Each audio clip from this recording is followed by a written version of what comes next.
Morning everyone, I welcome you all in science class students. Students, today we are going to discuss chapter number 7 and the name of this chapter is The World of Living.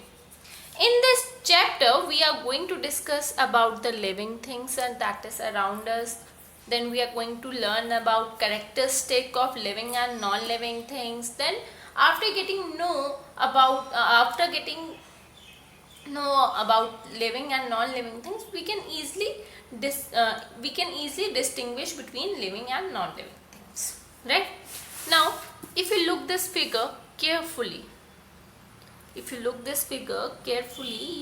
you will observe number of objects that is there in this scenery, right?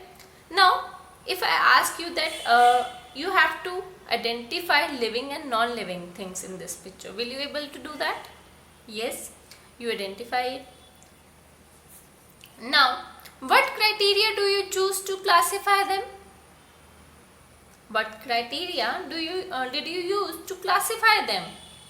That one is, ma'am, the criteria we use, you will say, ma'am, the criteria we used to classify them is living and non-living things, right?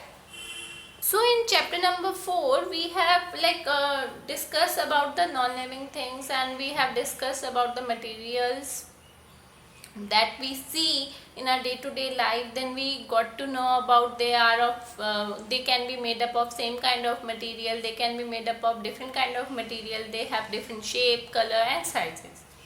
But have you ever seen the size of your book get increased? No, definitely not.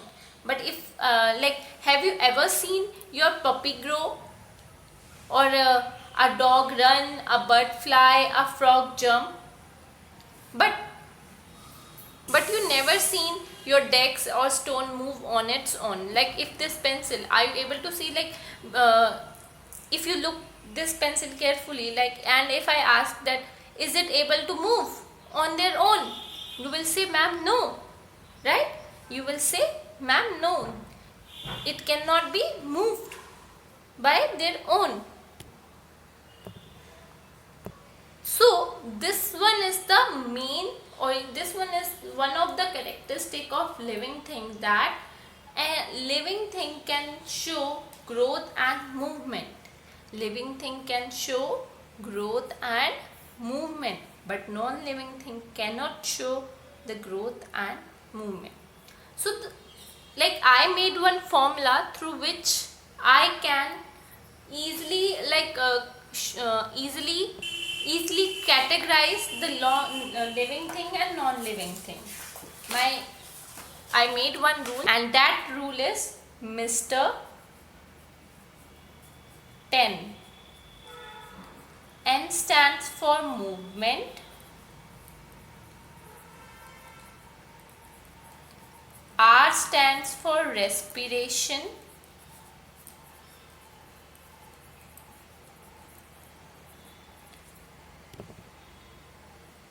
T stands for transportation.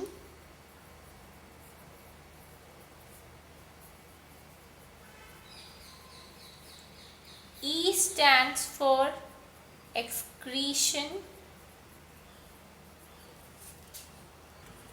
And N stands for nutrition.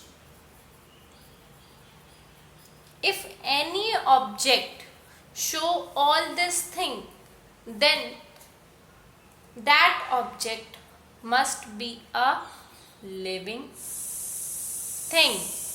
That object must be a living thing. But if any object doesn't show this characteristic, then that object must be a non-living thing. So now our next topic is the characteristics. If you look this figure carefully, look this picture carefully, you can see number of living beings. That one is elephant, tiger, dog, cockroach, sparrow and a plant or tree, right? So if I want to name them collectively, what name shall I use? So the name that I use is organisms. Living things are also called organisms, right? And each of the organism may have